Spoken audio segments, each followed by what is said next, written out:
Olá, mundo do samba, olá, Carnaval de São Paulo, sejam bem-vindos ao podcast Sampa Samba. Enfim, chegamos ao podcast de número 200 aqui no nosso episódio, nosso canal. Então, talvez ele já não, nosso podcast já não tenha o mesmo alcance que ele já teve no passado, ou talvez hoje a gente tenha novos públicos que talvez não estejam ou que não acompanham desde o começo e vice-versa também. Mas chegamos aí para o episódio 200.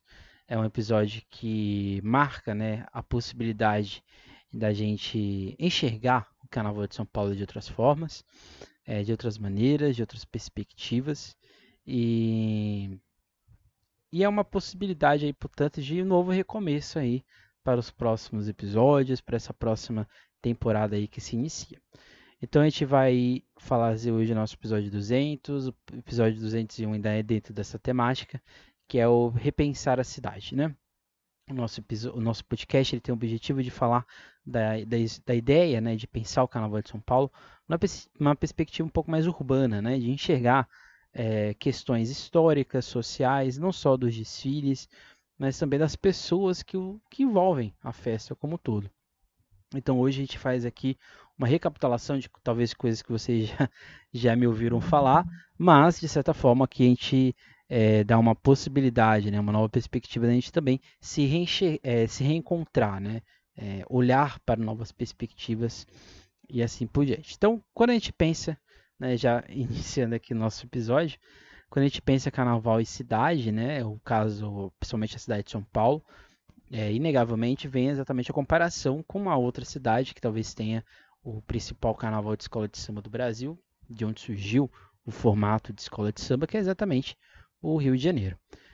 A ideia de cidade, né, quando a gente pensa São Paulo, é sempre bom e é sempre importante pensar no ponto de vista econômico. O estado de São Paulo ele se desenvolve, né, ele se constrói em uma perspectiva muito atrasada, se a gente for pensar, por exemplo, com o Rio de Janeiro. O Rio de Janeiro, ali já no século XIX, né, mas já no final do século XVIII, início do século XIX, já era um estado, né, uma província extremamente forte dentro da economia brasileira, muito por causa do ciclo do ouro que acontecia em Minas Gerais, e isso impulsionou principalmente a área portuária do estado, do que seria hoje o estado do Rio de Janeiro. São Paulo é um pouco diferente, né? O desenvolvimento sócio-histórico de São Paulo é muito atrasado, é muito ligado ao campo, principalmente, mas não uma ideia de campo de grandes gêneros agrícolas, era uma coisa muito provincial, era um estado provinciano. E o final do século XIX, né? Então o fim da abolição, o início da República, e o início do século XX, que é quando estoura a imigração, aí a gente vai ter um desenvolvimento do estado de São Paulo, principalmente das áreas de lavoura, principalmente aquela região ali de Sorocaba, Campinas, o que seria ali a divisa com o estado do Paraná, o Vale do Paraíba. Então você tinha, né, a cidade de Santos, você tinha um desenvolvimento, né, social e histórico, economicamente falando, muito forte, muito presente, né, dentro do estado a partir ali do século XX por causa do café, mas também por causa das necessidades dos outros estados, também da questão política, né, já que São Paulo vai ser um protagonista, né, um dos protagonistas políticos desse Brasil republicano que surge do que a gente chama de república oligárquica, aquela república do café com leite, que acho que todo mundo já ouviu falar alguma vez na história, até mesmo no carnaval. Então, nesse sentido, o desenvolvimento também cultural do estado de São Paulo, ele é muito voltado, ele está muito relacionado com uma perspectiva, né, com uma ideia, com ligações com o que vem de fora. Então você vai ter claramente o desenvolvimento de um samba, por exemplo, no interior de São Paulo. Isso a gente já falou aqui várias vezes, né? A gente tem aqui um nosso especial de Pirapora, a gente tem várias questões que a gente fala do samba paulista, mas o samba paulista, de certa forma, ele se desenvolve numa mescla, né, do que já existia no estado, mas principalmente do que vem de fora, né? Principalmente dessa herança existente de grupos, né, de negros que vêm de Minas Gerais, que vêm do Rio de Janeiro, que vêm da Bahia, por exemplo. Então, essas mesclas culturais geram o que a gente chamaria no futuro, né, de samba de bumbo, né, o samba rural paulista. que é um patrimônio, né? A gente já fez até mesmo recentemente um episódio sobre isso. Então isso vai adentrando no estado de São Paulo, mas a cidade de São Paulo, no desenvolvimento da cidade de São Paulo, é muito atrasado. Então eu costumo dizer, né, para as pessoas que me perguntam, para alunos, quando eu dava aula, né, para pessoas que às vezes vêm fazer questionamentos de carnaval, eu sempre costumo brincar com a ideia, com a sensação de que a cidade de São Paulo nunca teve um experimento social e também histórico orgânico. Tudo foi muito rápido, tudo foi muito encomendado para dar novos ares, né? Para trazer nuances de um desenvolvimento e de modernidade que nunca combinaram, de certa forma, com a cidade. Então a cidade de São Paulo, né, quando ela é iniciada lá nos campos de Piratininga, né, pelos jesuítas, né, pelos indígenas, mas ela vai se desenvolvendo mesmo ali no final do século XIX, mas principalmente ali nos anos 10, nos anos 20, do que seria, né, essa região do centro, região ali da Barra Funda, região do que seria hoje a Bela Vista, do Brás, essas áreas, né, as intermediações, os rios, Tamanduateí, o rio que seria hoje, né, o rio Tietê, o rio Pinheiros. Então, esse desenvolvimento urbano na cidade de São Paulo, ele era muito devagar, se assim podemos dizer. Então, a partir dos anos 40, dos anos 50, a cidade de São Paulo também se acelera, né? Então, ela se desenvolve numa urbanidade extremamente desorganizada, porque o seu pensamento de sociedade era o centro. Entretanto, a cidade cresce, a economia cresce, vai chegando mais pessoas, vai começando a aumentar ainda mais o ar higienista na cidade, e assim a gente vai tendo zonas, áreas, né, muito populosas, áreas com baixa densidade populacional, áreas com concentração enorme de riquezas, outras áreas com quase nenhuma concentração. Então a cidade de São Paulo, dentro desse impulso de ser moderna, de ser o trem, né, a locomotiva do Brasil, como diz o Lofego, cria-se essa necessidade de ser uma cidade extremamente acelerada. Então, como que surge o carnaval nesse contexto na cidade de São Paulo? Isso aqui eu já falei várias vezes, né? Mas o carnaval também, na cidade de São Paulo, ele talvez nasça de uma forma orgânica, ele se desenvolve como um produto cultural extremamente arraigado a uma cultura brasileira, se assim podemos dizer. Entretanto, o Carnaval de Escola de Samba de São Paulo, ele passa ali dos anos 60, nos anos 70, por uma profunda, e um profundo, de certa forma, aceleramento, uma aceleração das suas formas, dos seus jeitos de desfile, do seu jeito de pensar e se desenvolver de certa maneira. Então, nesse sentido, quando a gente pensa, né, aqui no nosso episódio 200, né, nesses tantos episódios que a gente já fez aqui no nosso podcast, a gente sempre volta nessa mesma questão, né, nesse mesmo tópico. Talvez se as coisas acontecessem de forma natural, né, até mesmo o desenvolvimento econômico, o desenvolvimento de profissionalização das escolas de samba, se isso acontecesse de forma natural, se podemos falar, talvez a gente tivesse muito mais identidade das escolas de samba, principalmente as principais escolas de samba. Talvez essas identidades elas fossem ainda muito mais profundas e elas fossem talvez muito mais entranhadas na sociedade, né? Porque é uma coisa que eu sempre questiono e eu fico extremamente incomodado são algumas pessoas que dizem que a cidade de São Paulo não é naturalmente, vamos dizer assim, acostumada com o carnaval. Se você pega as imagens, né, da Avenida Tiradentes, da Avenida São João, nesse primórdio, até mesmo o início ali do Sambódromo, se você pega as imagens do que era carnaval de escola de samba em São Paulo, era enorme, né? Arrastava pessoas, as pessoas esperavam aquele momento. Então, nesse sentido, em algum momento houve uma aceleração, né? Se aprofundou muito esse processo e a gente foi perdendo espaço, né? Perdendo possibilidade até mesmo de termos uma coisa muito mais orgânica, né? Uma performance, se é que podemos falar assim, das próprias escolas, sejam elas as grandes, sejam elas menores. Então, nesse sentido, a gente pode pensar a cidade, isso que a gente está falando aqui, de várias formas. Né? Um deles talvez seja o pensamento do Milton Santos, que é exatamente a Petrópole corporativa fragmentada, ele fala disso com um pouco mais de, de, a- de profundidade, mas também pensando no espaço do homem, né?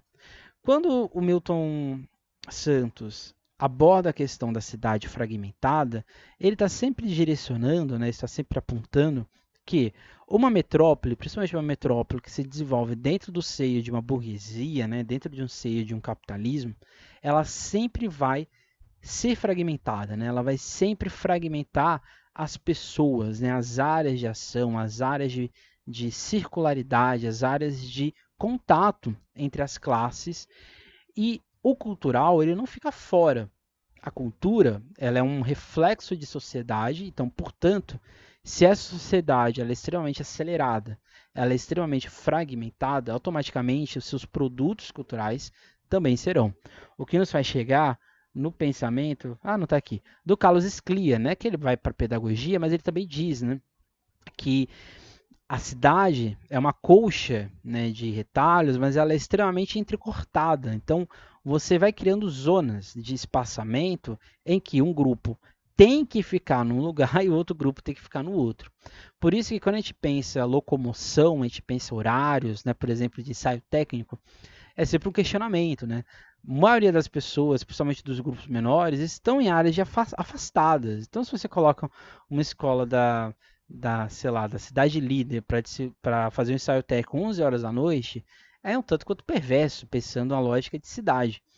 Então, nesse sentido, né, nesse aspecto, a fragmentação da cidade, essas colchas, né, essas zonas espaciais que são geradas, né, que são reproduzidas dentro de um sistema capitalista, é totalmente acelerada, é totalmente direcionada para a ideia, de certa forma, de aceleramento, né, e de pensamento deste espaço.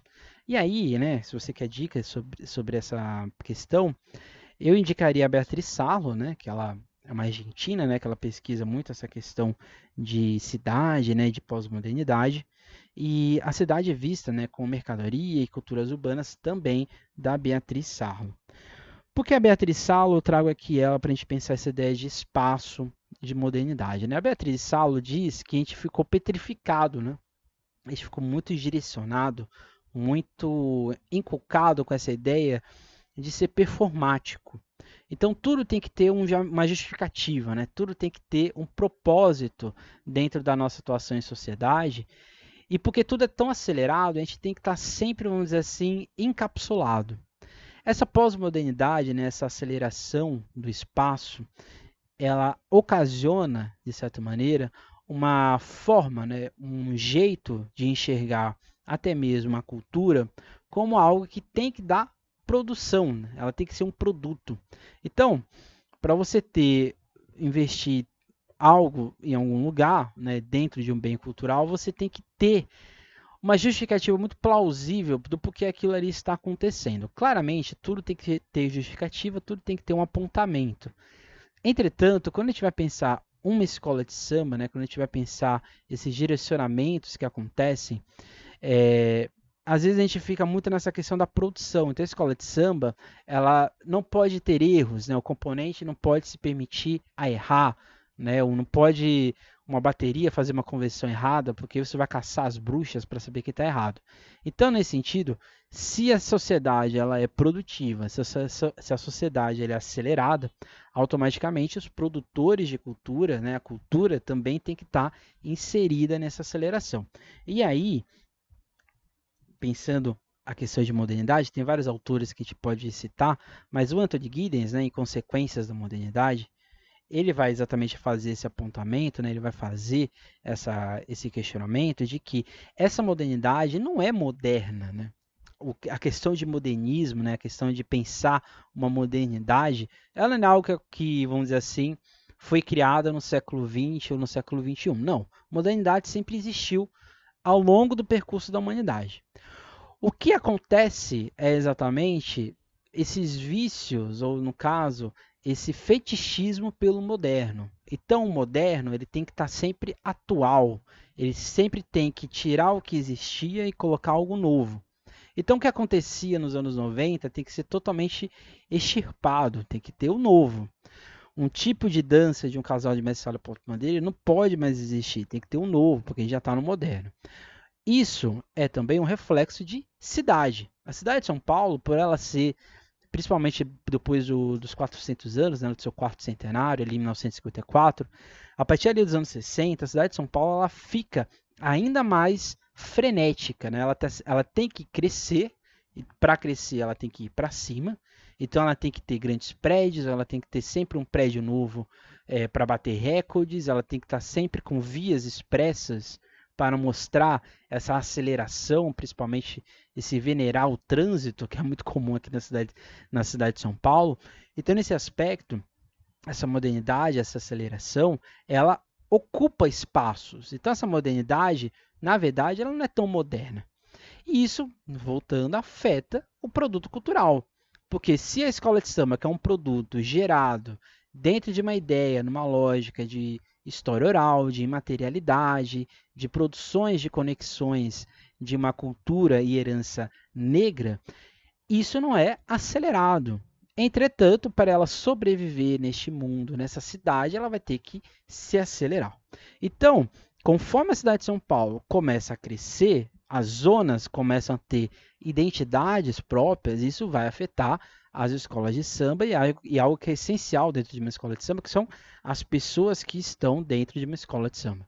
Então, se o trabalhador que vai tocar o bumbo numa escola, num ensaio, quinta-feira, 8 horas da noite, ele talvez venha numa jornada exaustiva de trabalho que vai mudando nos anos 60, nos anos 70, nos anos 80, nos anos 90 até hoje.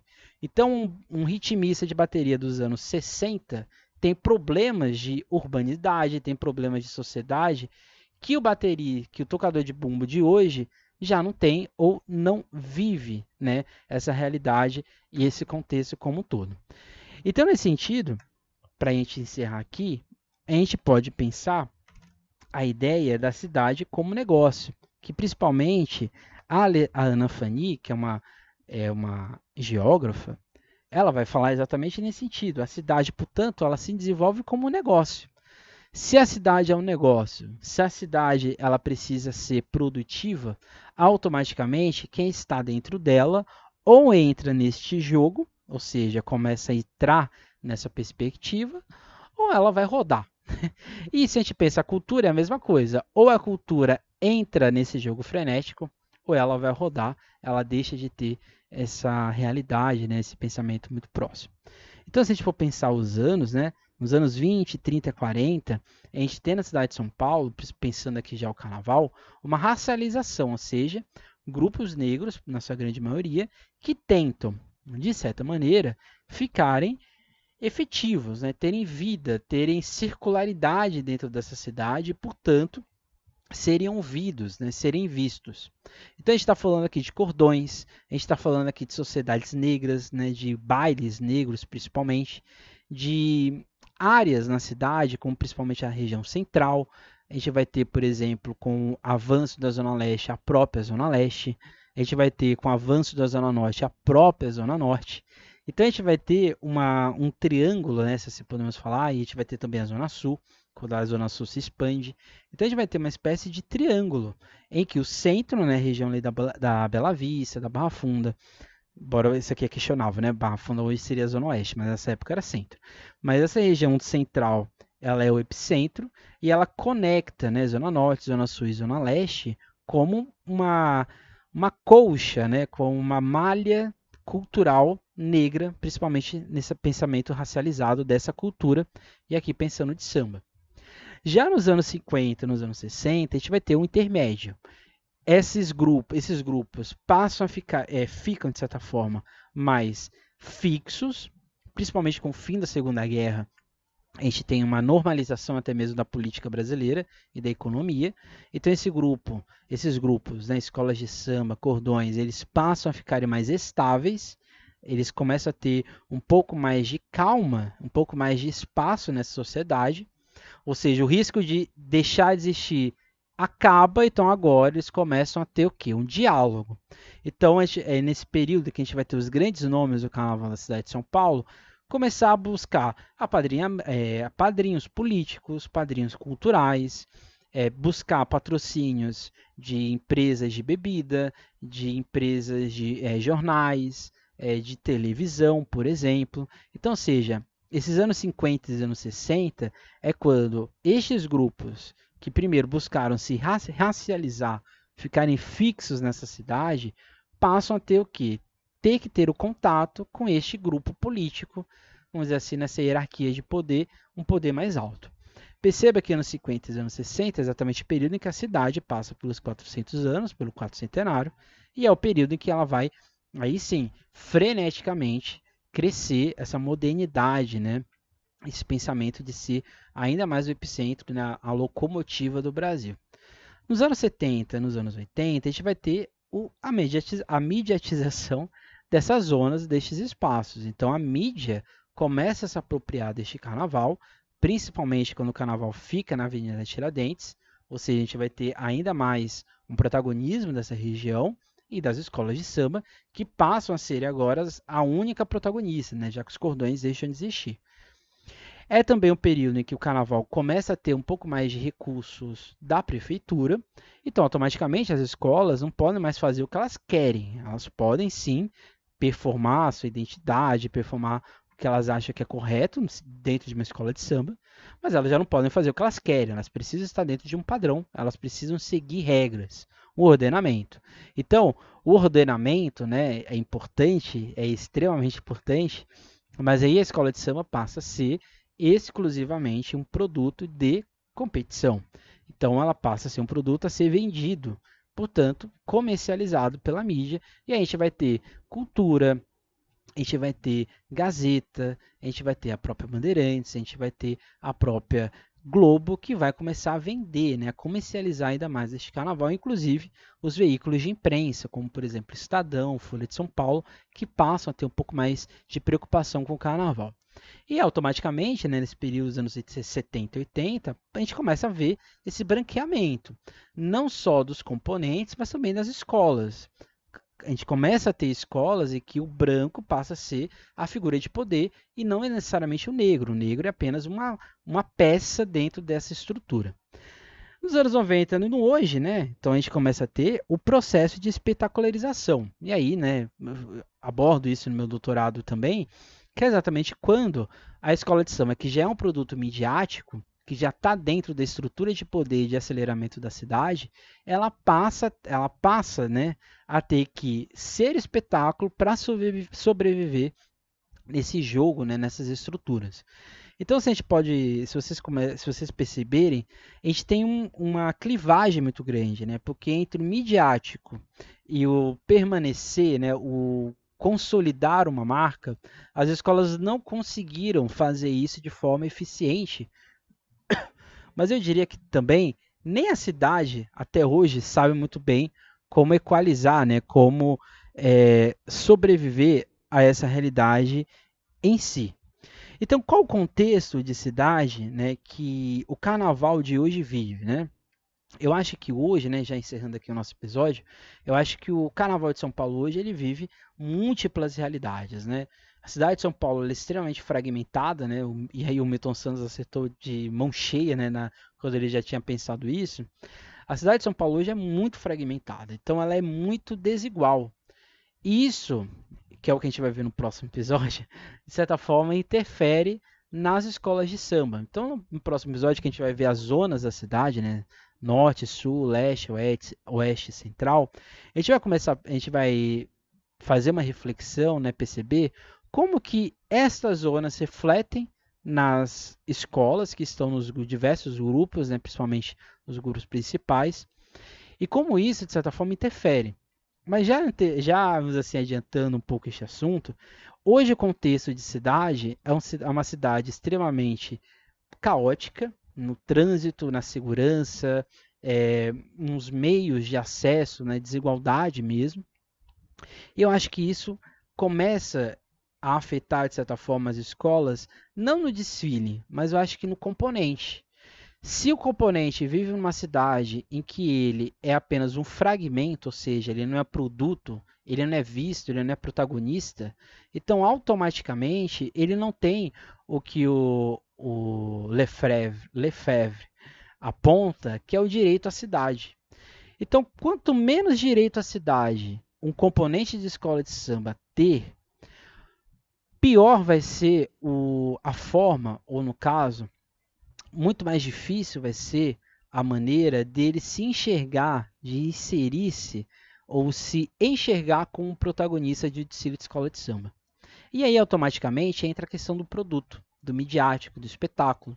A escola cria uma falsa ideia, né, uma falsa sensação, e não estou dizendo que todas as escolas são assim, mas a grande maioria, cria essa falsa sensação de que eles estando nessa produção, nesse sistema, né, de ter que ensaiar 6 meses antes do desfile oficial, que isso é uma forma deles serem protagonistas, quando na verdade eles são apenas peça dessa engrenagem, deste fragmento, nesta ausência de direito a uma cidade. E as escolas criam várias formas de fazer com que isso fique mascarado. Às vezes é um enredo, que às vezes é afrocentrado, e ela diz que o componente está sendo representado. Às vezes é uma falsa sensação de que existem várias iniciativas dentro de uma escola de samba de inserção do componente, quando na verdade não é tão inserido assim como deveria ser, ou uma parte destes componentes começa a ser inserido. Mas a gente não podemos bem ficar só no negativo, né? Eu acho que existem sim alternativas que as escolas criam, até mesmo a instituição organizadora de desfiles tentam criar medidas hoje, talvez, de tentar correr atrás dos erros que cometeram no passado, mas acho que é um processo extremamente árduo e que para esse direito à cidade ser constituído, a gente também tem que começar a olhar estes pequenos fragmentos, essas pequenas zonas de cidade e aí tentar ter outras conclusões, outras perspectivas. Esse foi o nosso episódio 200, como prometido, os episódios agora tem aí 30 minutos, até menos. Então, esse foi o nosso episódio de hoje, episódio 200. Já está indo ao ar, né? Já está sendo lançado o que os enredos contam, né? Que é o nosso quadro de enredos do Sambista Depressão. Toda vez que a gente ter 4 enredos lançados, a gente vem aqui no podcast, a gente dá uma outra perspectiva. Eu acho que é isso mesmo. A gente vai dar aqui sempre uma perspectiva. Primeiro vai ser com um grupo de acesso, que a gente vai fazer um panorama geral em áudio, para você que é preguiçoso e não gosta de ler. Mas se você gosta de ler, as explicações, os enredos das escolas de samba do grupo de acesso 1 de São Paulo já estão indo ao ar. A primeira foi a Nenê, e amanhã, domingo, sexta, dia 21/11, a camisa 12. Então, primeiro acesso 1, depois o grupo especial de Santos, e lá já no mês de janeiro a gente vai começar a falar do grupo especial de São Paulo. É isso, gente. Até mais, até a próxima. Nunca esqueçam e nunca deixem de sambar. Tchau.